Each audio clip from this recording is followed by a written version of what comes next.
الست دي ركبت الاسانسير وكانت قلقانه جدا جدا وبتتكلم في التليفون وبتقول اللي بتكلمه انا جايه حالا وجبت الدواء، ما تقلقيش يا حبيبتي، ماما هتقوم بالسلامه. فهنا قالت لواحد من اللي راكبين معاها لو سمحت ممكن تطلعني الاول لاني في حاله طارئه. قال لها حضرتك طالعه الدور الكام؟ قالت له طالعه الدور ال 18. قال لها حاضر. لسه هيضغط على الزرار فجاه جه واحد وقف على باب الاسانسير، منع باب الاسانسير انه يتقفل، وكان بيتكلم في التليفون وبيقول للواحده في التليفون انا منتظرك، مش هتحرك ولا الاسانسير هيطلع الا لما تيجي. قدامك قد ايه؟ قالت له قدامي ربع ساعه. قال لها براحتك خالص احنا مستنيينك.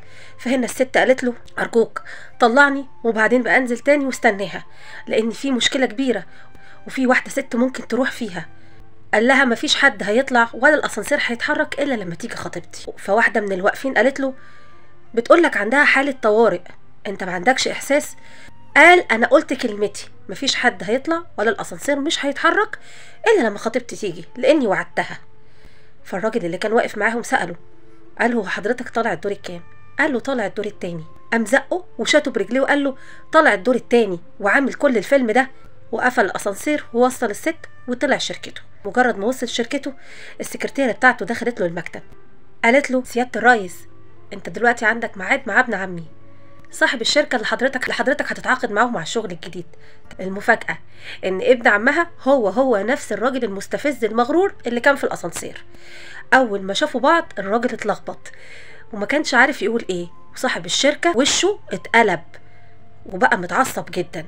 فالراجل حب يلطف الجو فقال له معلش اللي حصل سوء تفاهم وانا مسامح، ويلا علشان نمضي العقد. قال له عقد ايه اللي امضيه معاك؟ انت اتجننت؟ ده انت لو اخر واحد في الدنيا مش همضي معاك عقد. لو مفيش غيرك في العالم وشركتي هتخسر مش هشتغل مع واحد زيك، انت انسان مغرور، اتفضل اخرج بره شركتي، مش عايزه اشوف وشك تاني. وطرده من المكتب. بصراحه يستاهل، اللي شايف نفسه فوق الكل بيقع لوحده، ودي دايما بتبقى نهايه الغرور. صلوا على النبي في التعليقات.